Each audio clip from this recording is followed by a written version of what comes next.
Welcome to this video, guys. In this video, I'll show you two methods to install Python packages or dependencies in your project. So the first method is going to be a quick one with which you can just install your dependency and get started. The second one is going to take a bit longer, but it is simple nonetheless. But you should use the second method because that is the standard way and a good practice to install Python dependencies in your project. So let's get started.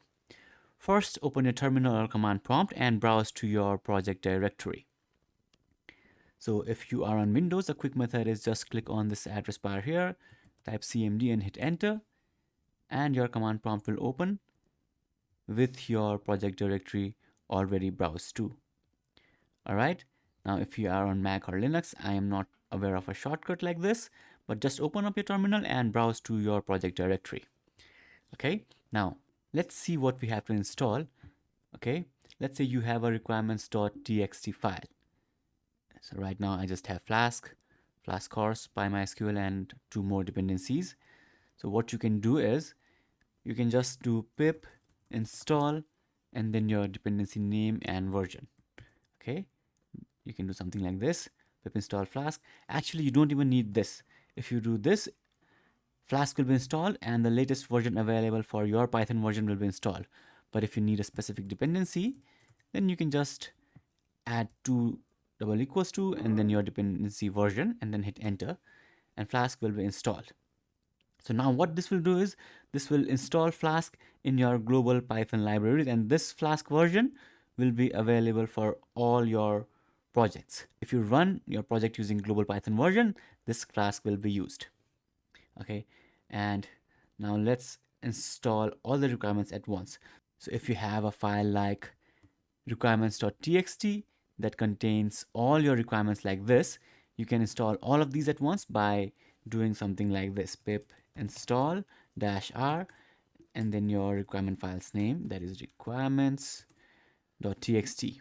Okay, now this is not okay. Now this was the first method. Now what if your project uses a different Flask version, and let's say there is another project that uses a different Flask version? So there might be some legacy projects which uses Flask 2.0.1, which uses Flask course 4.0. But now what we have done is we have installed this Flask version and these versions globally.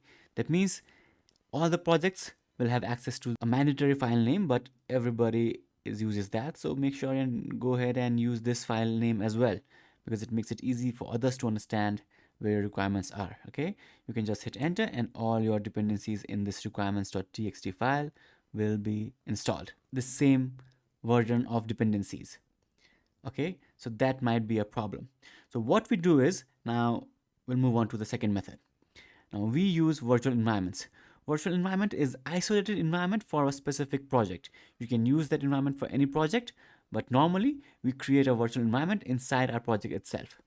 So let's see how we can do that. To create a virtual environment, enter this command python -m and then venv, and then you just write your virtual environment name. Again, I'll follow standard naming practice and name it venv itself. Hit enter, and a venv project, not project, folder will be created here. As you can see, venv folder is created. Now what we do is we install all the dependencies for this project in this virtual environment.